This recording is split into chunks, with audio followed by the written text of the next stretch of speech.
네, 여자 23구역 구역 공과 나눔 이제 시작하겠습니다. 오늘 6과 너희 마음을 완고하게 하지 말라 제목을 가지고 말씀을 나눌 텐데 오늘 본문은 히브리서 3장 7절에서 19절까지 말씀입니다. 네, 먼저 제가 본문을 읽도록 하겠습니다.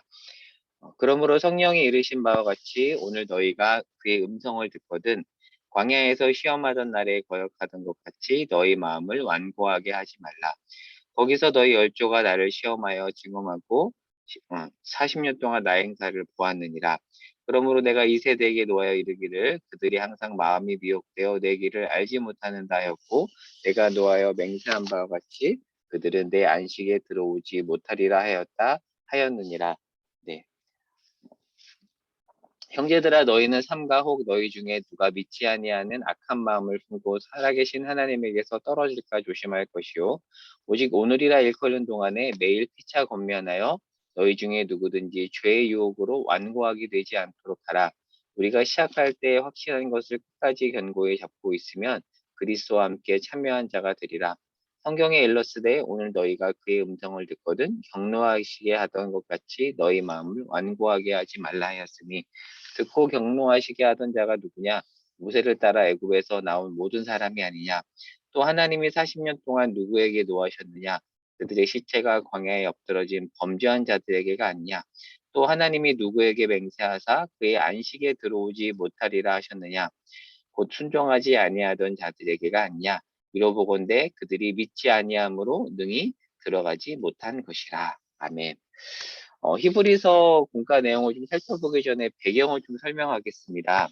히브리서는 사실 신약 성경, 구약 성경 중에서 가장 해석하기 어려운 책 중에 하나예요. 그래서 읽다 보면 이게 대체 무슨 말인가, 무슨 뜻인가 할 때가 굉장히 많이 있습니다. 그래서 간단하게 좀 배경을 보겠습니다. 히브리서는 제목에 나온 것처럼 히브리 사람들, 유대인이죠. 히브리 사람들에게 쓴 편지입니다. 이 제목뿐만 아니라 히브리서 전체 문맥을 통해서 유추해 보면 편지의 수신자는 유대인 출신 그리스도인입니다. 그러니까 예전에 유대교에 몸담았다가 예수를 믿고 회심한 자들이 바로 히브리서 수신자입니다. 근데 지금 이들이 어디에 살고 있냐면 로마에 살고 있습니다. 그래서 히브리서를 읽을 때 수신자들이 로마 시대에 살던 과거의 유대교를 믿었다가 회심한 그리스도인이라는 점을 염두에 두고 읽으면 그래도 왜 지금 이 말을 하는지에 대해서 좀 이해할 수가 있습니다. 조금 더 설명을 해볼게요. 이들이 어떤 상황이 있었냐면 로마에 살았는데 로마는 기본적인 정책이 이랬습니다. 오래된 것에 대해서 조금 관용적이었고요. 그런데 이제 새로운 것에 대해서는 배타적이었습니다. 그래서 이들이 나름 오래된 종교라고 판단한 유대교에 대해서는 상당히 관용적인 정책을 펴니다. 물론 소요를 일으키면 제압하긴 했어요. 이 브리스길라 아골라 같은 경우는 본도 출신인데 잘 살다가 유대인들 소요 문제 때문에 쫓겨나잖아요. 그래서 고린도에 정착하기도 하거든요. 그래서 소요를 일으키면 유대인들을 제압하긴 했지만 그러나 비교적 유대인들은 조금 자유를 보장받으면서 신앙생활과 사회생활을 할 수 있었습니다. 하지만 로마에서 기독교는 이 로마가 새로운 종교라고 판단을 해서 상당히 핍박을 했습니다. 자, 그러면 히브리서 수신자들은 어떤 상황인가? 유대인이었어요. 그러니까 예수를 믿기 전에는 로마에서 유대교도로 비교적 신앙생활도 자유롭게 했고 사회생활도 자유롭게 할 수 있었습니다.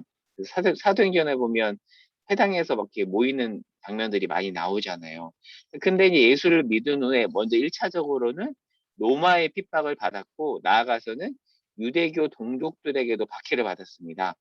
너 배신자야? 왜 그래? 막 이런 식으로 동족 무리 얼마 전까지만 해도 같이 한 공동체에 있었던 자들로부터 신앙생활 이제 차이 때문에 뭐 유대교와 기독교 차이를 뭐 신앙생활 차이라고 하기에는 좀 뭐 말이 안 맞은 부분도 있을 수 있겠지만 아무튼 완전히 다르잖아요. 동족들에게도 박해를 받은 겁니다. 자, 이런 상황에서 너무 힘이 드니까 히브리서 수신자들이 어떤 유혹을 받았을까요? 이런 유혹을 받은 겁니다. 자유로운 과거에 대한 그리움, 그리고 유대교로 돌아가고 싶은 마음, 좀 더 나아가면 이제 배교의 유혹, 다시 옛날 유대교로 돌아가고 싶은 그 마음이 들기 시작을 했던 거죠. 네. 그리고 고통 속에서 아우성을 지르기 시작했습니다. 너무 힘들어요. 죽겠어요. 우리가 예수를 믿었는데 이게 대체 뭐예요? 라는 그런 아우성을 지르기 시작한 거죠. 이제 이들을 향해서 지금 히브리서 수신자가 예수는 우월하다라는 얘기를 계속해서 하고 있거든요. 그러니까 유대교 배경을 가지고 유대교에 다시 매력을 느끼고 유대교로 다시 돌아가려고 하는 이들을 향해서 1장 초반에 가면 천사 얘기가 뜬금없이 나오잖아요. 그러니까 예수는 천사보다 뛰어나다라고 얘기하는데 간단하게만 얘기해 보겠습니다. 그러니까 유대인들은 천사를 숭배하는 문화가 있었습니다. 그러니까 이들이 이제 예수하고 천사를 비교하면서 예수보다 천사가 더 뛰어나다라고 생각을 한 거죠. 그러자니 이들을 향해서 아니다. 예수가 천사보다 더 뛰어나고 예수는 천사도 숭배하는 존재다라는 얘기를 1장에서 하고 있고요. 그리고 2장 1절에서 4절에서는 너희가 받은 구원을 등한히 여기지 마라. 얼마나 값진 건데 힘들다고 그걸 등한히 여기냐라고 말하고 그 구원의 창시자가 바로 예수다라는 얘기를 하고 그리고 3장 초반에서는 예수가 모세의 율법보다 뛰어나다는 얘기를 하는데 왜 이 얘기를 할까요? 과거에 유대교를 믿었잖아요. 유대교에서 모세는 영웅이잖아요. 그리고 그 모세가 이렇게 베풀었던 율법도 그들에게 있어서는 굉장히 뛰어난 건데 아니다. 여러분, 예수가 더 뛰어납니다라는 말을 하고 이제 오늘 본문은 이제 이렇게 쭉 맥락이 이어오면서 모세를 따르던 출애굽 세대가 신실하게 반응하지 못했다는 얘기를 합니다. 그러면서 이제 그들과 여러분이 지금 똑같습니다라고 이제 지적을 하는 거죠. 그래서 이 부분 읽어볼게요. 유대교를 배경으로 가졌다는 것을 염두에 두고 보면 지금 왜 이 말을 하는지 천사 얘기를 하고 갑자기 모세 얘기를 하고 구원에 대해서 왜 얘기하는지에 대해서 이해할 수 있죠. 자, 그러면 이제 오늘 본문을 좀 설명하고 공과 내용 이제 들어가 볼게요. 자, 본문은 3장 7절에서 11절까지 모세 시대 백성을 반면교사 삼으라는 이야기를 하고 있습니다. 고난 때문에 과거에 몸담았던 유대교로 돌아가고 싶은 유혹을 받고 있는 이들에게 하는 말이죠. 자, 3장 초반에 이제 오늘 본문 앞선 부분 지난주 살펴봤던 본문이잖아요. 3장 1절에서 6절까지에 보면 유대인들이 뛰어나다고 생각했던 모세에 대해서 이야기하죠. 물론 모세는 종으로서 신실했습니다. 하지만 예수는 종이 아니라 아들이란 얘기다. 물론 모세는 신실했어요. 그러나 모세는 종이다. 그러나 예수는 아들이다. 누가 더 뛰어나냐? 그 얘기를 앞부분에 했고, 이제 7절부터 보면 종으로서 모세는 신실했지만 모세 시대 백성은 신실하지 못했죠. 왜요? 출애굽했지만 계속 원망하잖아요. 마찬가지로 지금 여러분도 그렇습니다. 왜 그렇습니까? 이제 그 지적을 하는 건데 오늘 본문은 모세가 쓴 시편 95편을 인용한 겁니다.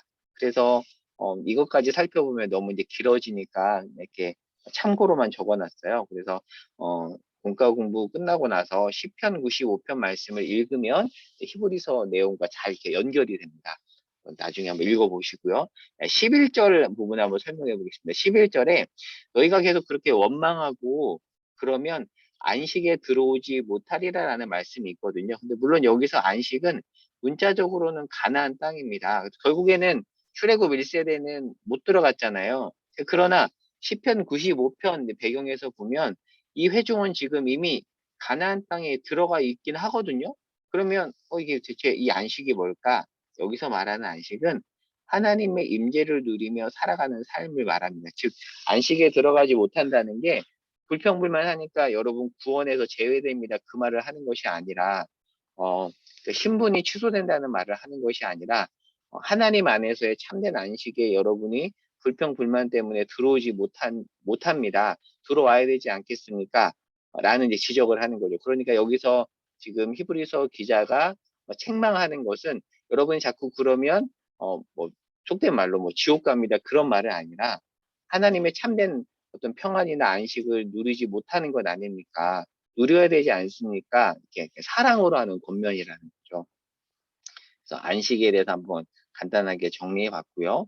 자, 이어서 두 번째 3장 12절에서 19절까지 확신한 것을 끝까지 견고히 잡으라라고 이야기하는데 확신한 것은 이게 이제 무슨 의미가 있냐면 제가 앞부분에 간단하게 설명했는데 여기서 확신한 것 이 부분은 영어 성경에서는 이렇게 일종의 본질이라고 이렇게 설명을 하거든요. 그 헬라어로도 히포스타시스라고 하는데 본질을 말합니다. 그러니까 여러분 그러니까 힘들 때 기본으로 돌아가라고 하잖아요. 원래 것으로 돌아가라고 하잖아요. 그러니까 한글 성경 확신한 것이라는 표현이 조금 애매한데 본질이라고 번역하면 좀 더 이해가 쉬울 것 같습니다. 우리가 시작할 때에 본질을 끝까지 잡으면 우리가 될 수 있지 않겠습니까? 이제 본질이라고 이렇게 번역하면 좋을 것 같고요. 다시 이제 돌아와 보겠습니다. 그러니까 본질을 다 잡으라는 거죠. 이 말은 무슨 말이냐면 여러분이 출애굽 1세대를 반면교사 삼아야 된다는 뜻입니다. 근데 만약에 그들처럼 여러분도 계속 악한 마음을 품으면 여러분도 그들처럼 가나안에 들어가지 못할 수가 있습니다. 라고 얘기하는 거죠. 근데 이것은 사실 겁박이 아니라 사랑의 권면입니다. 우리가 겁박으로 읽으면 안 되고 아버지가 아들에게 주는 사랑의 권면으로 읽으면 왜 이렇게 세게 이야기하는지에 대해서 조금 이해할 수가 있습니다. 3장 6절까지 히브리서 기자는 유대교로 돌아가려는 그리스도인들에게 천사나 모세보다 예수가 뛰어나다고 사실 부드럽게 말했거든요. 근데 오늘 본문 7절부터는 조금 어투가 바뀌어요. 잘 읽어보면. 부드럽게 권면했다가 이제 7절부터는 제발 제발 여러분 정신 좀 차리십시오라고 조금은 강하게 이야기하는 겁니다. 그러니까 삶이 힘든 건 알지만 그렇다고 계속 불순종하고 불평하면 안 되지 않겠습니까? 이렇게 세게 이렇게 얘기한다는 거, 어투가 바뀐다라는 거, 이 부분도 좀 이렇게 이해하고 본문을 접근하면 그 느낌이 더 와닿을 수 있습니다. 자, 그리고 하나를 더 제가 보충해 놨는데 13절에 가면 히브리서 3장 13절에 가면 이런 말씀이 있어요. 제가 읽어볼게요. 오직 오늘이라 일컫는 동안에 매일 피차 권면하여 너희 중에 누구든지 죄의 유혹으로 완고하게 되지 않도록 하라라고 합니다. 지금 고통 가운데 너무 힘들어하고 있는 이들을 향해서 지금 출애굽 세대를 반면교사 삼아서 여러분 제대로 살아야 되지 않겠습니까? 라고 얘기하는데 그 부분을 얘기하면서 13절에 이런 얘기를 해요. 매일 피차 권면하라라는 얘기를 합니다. 사실 이 공과 내용에서는 이 부분을 언급하지 않았는데 제가 이 부분을 간단하게 좀 언급을 합니다. 왜냐하면 제가 볼 때는 히브리서 기자가 이 부분을 굉장히 좀 강조하는 것 같거든요. 이게 어떤 의미가 있냐면 사실 신앙생활은 하나님과 일대일로 만나는 개인적인 부분도 있지만 함께 한다는 면에서 공동체적이죠. 그 공동체는 서로에 대한 책임을 방치하지 않고 엇나간 신앙을 사랑으로 바로 잡아줄 책임이 있습니다. 서로 죄의 유혹을 이기도록 권면하고 도울 때 이겨낼 수 있는 것입니다. 그러니까 지금 이 히브리서 기자는 그러니까 개인 한 명한테만 힘든 한 명한테 버티세요, 버티세요라고만 하는 것이 아니라 공동체 전체에게 지금 이 말씀을 주고 있다는 거죠. 공동체 전체에게 지금 여러분 공동체 안에 힘들어하는 사람이 있는데 그 사람을 옆에서 잘 붙잡아주고 그 사람이 잘못하는 게 있다면 사랑으로 또 잘 책망도 하고 이끌어줘야 된다라는 이야기를 13절에서 하고 있는 것입니다. 그래서 매일이라고 나와 있습니다. 매일, 날마다 피차, 서로 권면하라. 그래야지만이 너희 중에 누구든지 죄의 유혹으로 완고하게 되지 않는다라는 이야기를 하고 있습니다. 영어 성경에 보면 encourage라는 표현을 쓰거든요. 날마다 이렇게 서로 격려하라. 그러면 이게 좀 더 이렇게 선명하게 와닿죠. 그러니까 여러분이 그렇게 하면 완고하게 되지 않습니다. 라고 이렇게 좀 더 확 와닿게 표현을 하고 있습니다. 서로 권면해야 된다. 그래서 히브리서 기자는 일개 개인에게 버티라고 하기보다는 공동체 원들에게 서로를 붙들어 주라고 지금 이야기하고 있습니다. 너무 지금 힘들어하고 있거든요. 동족들로부터도 비난을 받고 있고 로마의 사회 경제적인 핍박도 받고 있고 있는 그들을 향해서 이렇게 권면하고 있습니다. 자, 그럼 이제 공과 내용을 간략하게 한번 기술해 봤는데 첫 번째 오늘 가지고 있는 공과 우리 62페이지에 있는 첫 번째 제목 순종과 시간 그 부분을 볼게요. 제가 일부 문장을 발췌했습니다. 본문 말씀은 출애굽 사건을 예로 들어 박해와 어려움 속에서 당황하고 실족하고 머뭇거리는 히브리서의 수신인 곧 초대교회 교우들을 힘있게 격려하고 있습니다. 여기서 주목할 내용은 출애굽 당시 큰 기적 속에 구원을 얻은 이스라엘 선조들이 광야 생활을 하는 동안 불순종하여 가나안에 들어가지 못하고 광야에서 죽어나갔다는 사실입니다. 어떻게 보면 이들이 실패를 한 거잖아요. 그래서 이들에게 지금 히브리서 기자는 계속 순종을 명령하고 있는데 본가에서도 이 순종은 신자에게 요구되는 명령이라고 말을 합니다. 그러나 이 표현을 덧붙입니다. 시간과 과정과 훈련이 필요하다. 이런 안목 없이 이스라엘 백성의 실패를 논해서는 안 된다.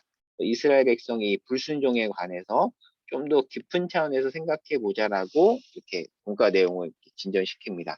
단순히 불순종했으니 실패했다고 이렇게 설명하지 말고 좀 더 깊이 바라보자라고 이야기하는데, 두 번째 단락으로 가보겠습니다. 65페이지죠. 제목은 믿음, 책임과 은혜입니다. 예수를 믿으라는 말, 이 말이 은혜로 다가옵니까? 책임으로 다가옵니까? 물론 은혜죠. 예수를 믿는다는 것은 은혜입니다. 그러나 책임의 요소가 있다라는 말을 하고 있습니다. 좀 더 설명을 해볼게요. 믿음은 은혜가 책임을 요구한다는 말에서 나왔다. 은혜로 시작했고 은혜는 책임을 목적으로 한다. 그렇죠. 우리가 은혜로 구원을 받았습니다. 하지만 우리에게 순종할 책임이 있다라는 거죠. 물론 그 책임은 하나님이 시작하신 일이 만들어내는 궁극적 목적지입니다. 이 말이 좀 어렵죠. 좀 쉽게 설명해 볼게요.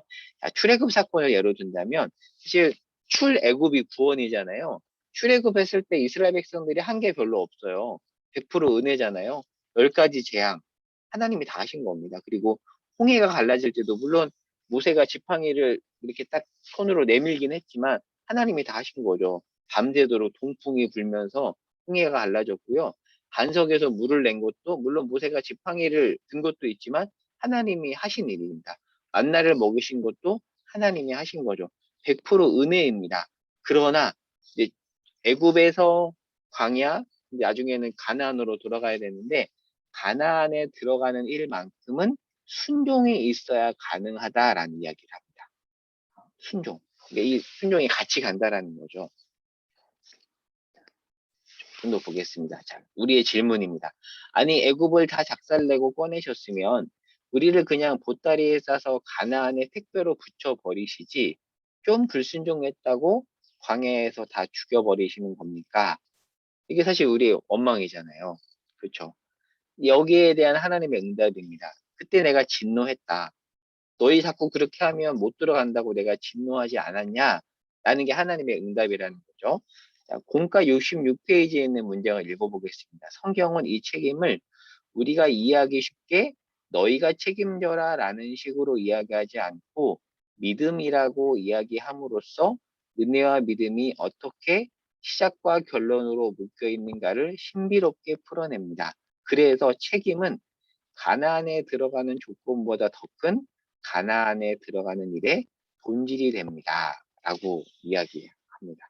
이렇게 어, 그냥 생각하지 않고 읽으면 무슨 의미인지 확 와닿지는 않는데 전체 이제 문맥에서 보면 그래도 지금 무슨 말을 하고 있는지 이해가 되죠?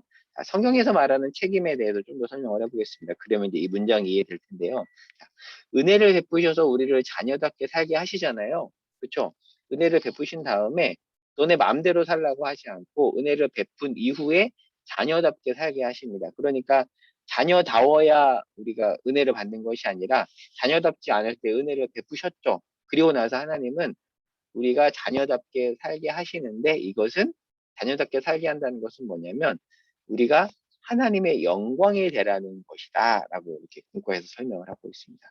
이 영광의 최고 내용은 책임이다. 물론 영광이 되지 않는다고 해서 은혜가 취소되는 건 아니에요. 은혜로 구원받은 우리가 하나님의 영광을 가릴 때도 많고 영광스럽지 못할 때도 많잖아요. 우리가 그렇게 엉망으로 산다고 해서 은혜가 취소되는 건 아닙니다. 그러나 영광이 되는 자리로 하나님은 우리를 부르셨고 거기에는 우리의 책임이 들어간다. 그러니까 출애굽에서 광야, 광야에서 가나안 이렇게 여정을 설명해 본다면 출애굽할 때는 모든 게 은혜였지만 이제 가나안에 들어갈 때는 하나님께서 우리의 어떤 책임을 요구한다라는 거죠. 물론 엉망으로 산다고 해서 다시 애굽으로 돌려보내는 건 아닙니다. 그러나 하나님은 그 자리로 우리를 계속해서 요구하시고 부른다는 거죠. 자, 마지막 단락 가보겠습니다. 고난과 하나님의 진심.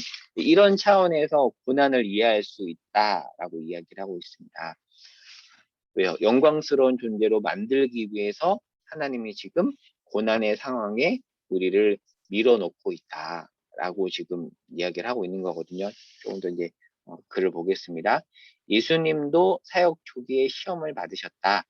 도전하고 위협하는 존재를 놔둔 채 그 조건과 정황 속에서 아버지의 일을 하신다. 그래서 그 모든 것이 다만 해결되는 것으로 끝나지 않고 우리의 상상을 벗어난 더 놀라운 일로 하나님이 예수 안에서 증언하셨다.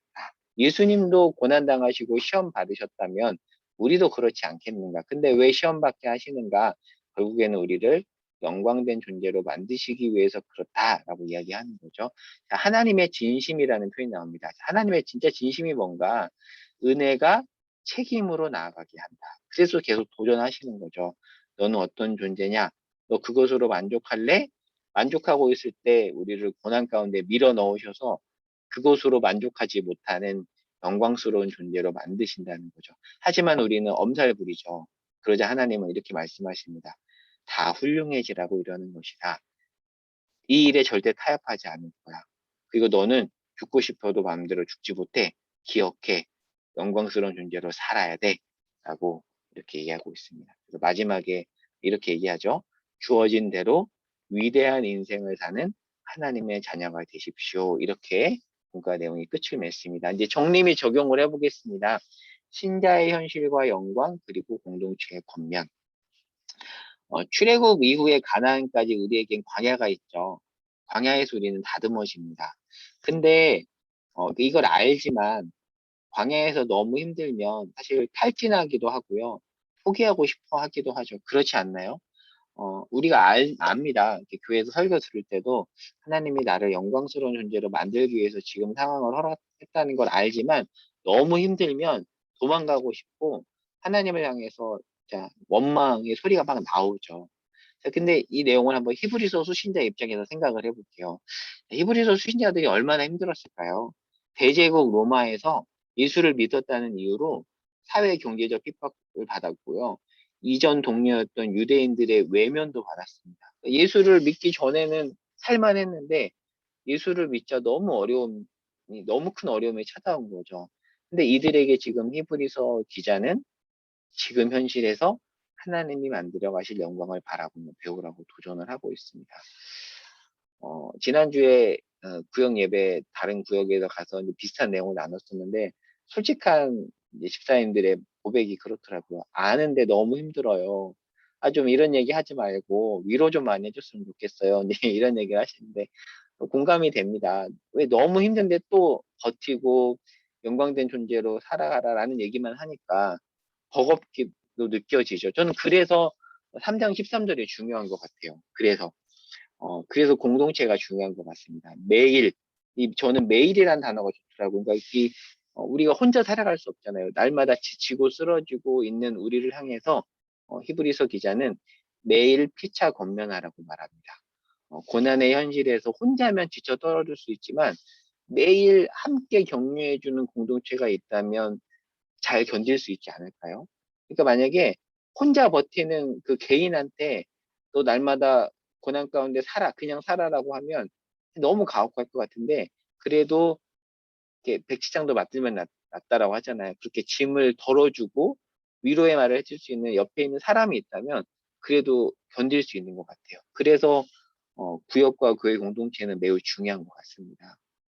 13절과 연결해서 마지막에 이런 문장을 적어봤습니다. 우리 공동체는 지쳐 떨어진 이들을 말씀으로 매일 피차 서로 격려, 권면해주고 있는가? 우리가 이 3장 13절 말씀을 통해서 우리를 돌아볼 수 있을 것 같습니다. 네, 구역공과 질문 및 나눔입니다. 질문 세 가지 있었죠.